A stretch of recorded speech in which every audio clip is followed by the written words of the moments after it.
Delhi NCR समेत उत्तर भारत के एक बड़े हिस्से में शुक्रवार रात करीब 9 बजे भूकंप के तेज झटके महसूस किए गए। रिक्टर स्केल पर इसकी तीव्रता 4.6 मापी गई और इसका एपिसेंटर हरियाणा में रोहतक के पास था। भूकंप के इस तेज झटके से लोग घबरा गए और घरों से बाहर निकल आए। इससे पहले गुरुवार को भी कम तीव्रता वाले भूकंप का झटका महसूस किया गया था और इसका केंद्र हरियाणा का फरीदाबाद था।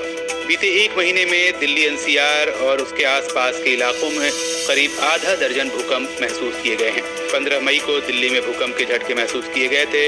एपिसेंटर था पीतमपुरा। भूकंप की तीव्रता थी 2.2।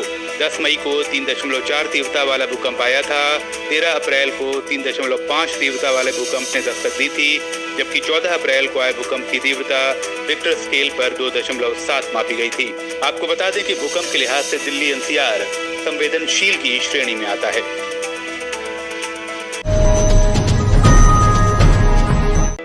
कोरोना महामारी के बीच सरकार ने बताया है कि 2019-20 का जीडीपी ग्रोथ पिछले 11 सालों के सबसे निचले स्तर 4.2 पर रहा है। वहीं इससे पिछले साल यानी 2018-19 में जीडीपी ग्रोथ रेट 6.1% था। राष्ट्रीय सांख्यिकी कार्यालय यानी सीएसओ के आंकड़ों के मुताबिक 2019-20 की चौथी तिमाही यानी जनवरी-मार्च में जीडीपी घटकर 3.1% पर आ गई, जबकि पिछले वित्त वर्ष की समान तिमाही में ये 5.7% थी। पूर्व वित्त मंत्री और कांग्रेस नेता पी चिदम्बरम ने जीडीपी ग्रोथ रेट को लेकर बीजेपी सरकार पर जमकर निशाना साधा। चिदम्बरम ने कहा कि याद रहे ये प्री लॉकडाउन का ग्रोथ रेट है। चौथी तिमाही 91 दिन की है, जबकि इसमें लॉकडाउन के सिर्फ 7 दिन शामिल हैं। ये खुद ही बताता है कि बीजेपी सरकार का इकोनॉमिक मैनेजमेंट कैसा है।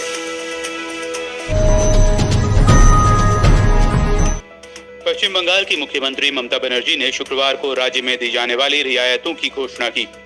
ममता ने कहा कि 1 जून से राज्य में सभी पूजा स्थल, मंदिर, मस्जिद, गुरुद्वारे खुलेंगे, लेकिन एक समय पर 10 से ज्यादा लोगों को इकट्ठा होने की अनुमति नहीं दी जाएगी। इसके साथ ही सरकार का आदेश है कि धार्मिक स्थलों पर किसी भी सभा का आयोजन नहीं किया जाएगा। राज्य में चाय और जूट उद्योग भी पूरी तरह से खोलने को मंजूरी दे दी गई है। ममता बनर्जी ने बताया कि बंगाल में 8 जून से सभी निजी, सार्वजनिक और सरकारी क्षेत्र के कार्यालय फिर से खुल जाएंगे। देश में लॉकडाउन 4.0 जारी है। इस दौरान कोरोना के संक्रमण में तेज इजाफा हुआ है और मौत के मामले में भारत ने चीन को भी पीछे छोड़ दिया है। इसी के मद्देनजर गृह मंत्री अमित शाह ने गुरुवार को मुख्यमंत्रियों से चर्चा के बाद शुक्रवार को प्रधानमंत्री से लॉकडाउन पर चर्चा की। लॉकडाउन 5.0 पर दोनों की पीएम आवास पर हुई बैठक करीब 2 घंटे तक चली। इसमें कैबिनेट सचिव राजीव गाबा, गृह सचिव ए.के. भल्ला और पीएमओ के अधिकारी भी मौजूद रहे। लॉकडाउन 4.0 31 मई तक ही है। लॉकडाउन जारी रखने या न रखने का फैसला लेने से पहले केंद्र ने तमाम राज्यों से शनिवार तक उनके सुझाव मांगे हैं। आपको बता दें कि गोवा के सीएम ने अमित शाह से बातचीत के बाद कहा है कि लॉकडाउन 2 हफ्ते और बढ़ाया जा सकता है। शुक्रवार को दिल्ली में कोरोना के नए मामलों ने सभी रिकॉर्ड तोड़ दिए। बीते 24 घंटे में दिल्ली में 1106 नए केस दर्ज किए गए हैं, जो अब तक सबसे ज्यादा हैं। गुरुवार को भी दिल्ली ने नया रिकॉर्ड बनाया था। दिल्ली के स्वास्थ्य मंत्री सत्येंद्र जैन ने बताया कि अब तक 17,386 मामले सामने आ चुके हैं। पिछले 24 घंटे में 13 लोगों की मौत हुई है। इसके अलावा 69 पुरानी मौतें भी दर्ज की गई हैं। राजधानी में अब तक कोरोना वायरस से हुई मौतों की संख्या 400 के करीब पहुंच गई है। वहीं डिप्टी सीएम मनीष सिसोदिया ने कहा है कि 80% लोग घर पर ही रहकर ठीक हो रहे हैं। ऐसे में लोगों को घबराने की जरूरत नहीं है। कोरोना से घबराने की बात नहीं है, चिंता की बात नहीं है। थोड़ा डर होना जरूरी है कि कोरोना हो सकता है।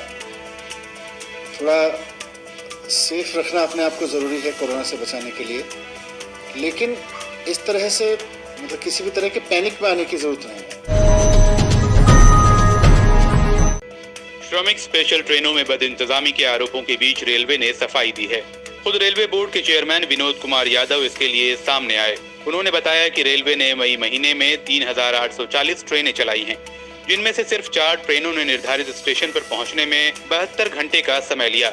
यादव के मुताबिक 90% ट्रेन नॉर्मल मेल एक्सप्रेस ट्रेनों से ज्यादा रफ्तार से चल रही हैं। चेयरमैन यादव ने बताया कि अगर कोई राज्य सरकार मांग करती है तो हम अगले ही दिन ट्रेन चलाने को तैयार होते हैं। उन्होंने कहा कि रेलवे ने अब तक 52 लाख यात्रियों को मंजिल तक पहुंचाया है। हालांकि यहाँ ये सवाल जरूर उठता है कि केंद्र सरकार ने गुरुवार को सुप्रीम कोर्ट में कहा था कि अब तक रेलवे के जरिए 51 लाख लोगों को उनके घर पहुँचाया जा चुका है।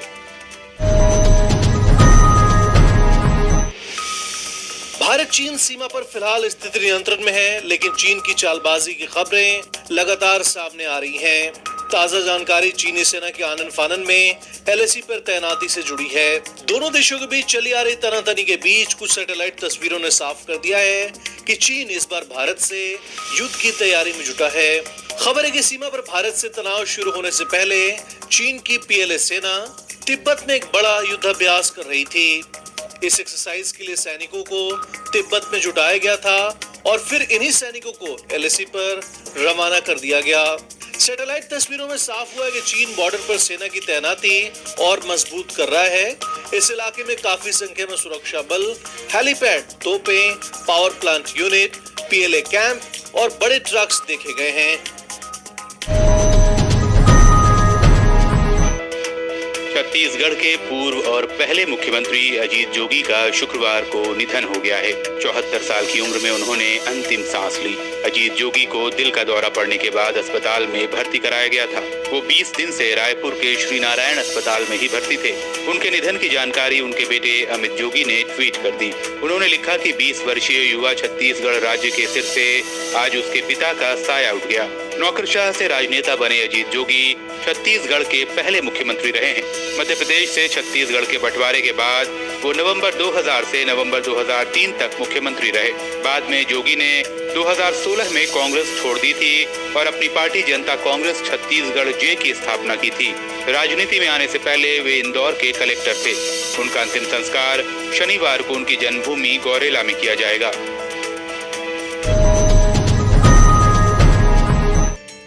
महानायक अमिताभ बच्चन और सोनू सूद दर बदर भटक रहे श्रमिक मजदूरों के लिए किसी मसीहा से कम नहीं है। जहां एक तरफ अमिताभ बच्चन ने शुक्रवार को मुंबई में फंसे दिहाड़ी मजदूरों को 10 बसों के जरिए उत्तर प्रदेश रवाना किया, वहीं दूसरी तरफ सोनू सूद ने विशेष विमान के जरिए केरल में फंसी 177 लड़कियों को उनके घर ओडिशा पहुंचवाया। IANS की रिपोर्ट के मुताबिक ये सभी लड़कियां केरल के एर्नाकुलम में कपड़ा फैक्ट्री में कढ़ाई का काम करती थीं। इस मदद पर राज्यसभा सांसद अमर पटनायक ने ट्विटर के जरिए सोनू सूद को धन्यवाद दिया है।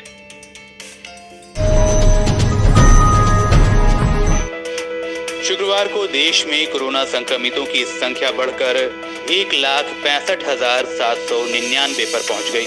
बीते 24 घंटों में 7,466 नए केस दर्ज किए गए, जो कि एक नया रिकॉर्ड है। 71,106 लोग अब तक देश भर में रिकवर हो चुके हैं कोरोना से। 4,706 लोगों की अब तक मौत हो चुकी है। बीते दिन भर में 175 नई मौतें दर्ज की गई हैं। महाराष्ट्र 60,000 के करीब मामलों के साथ सबसे ऊपर है। तमिलनाडु दूसरे नंबर पर है तो दिल्ली 16,281 केस के साथ तीसरे नंबर पर है। दुनिया की बात करें तो शुक्रवार शाम 8:30 बजे तक दुनिया भर में कोरोना संक्रमितों की संख्या 60 लाख के करीब आती दिखी। 59,46,000 के करीब ये आंकड़ा पहुंच चुका है। मौतों की बात करें तो दुनिया भर में अब तक 3,63,000 के करीब मौतें कोरोना की वजह से हो चुकी हैं, जबकि 26 लाख से ज्यादा लोग रिकवर हो चुके हैं।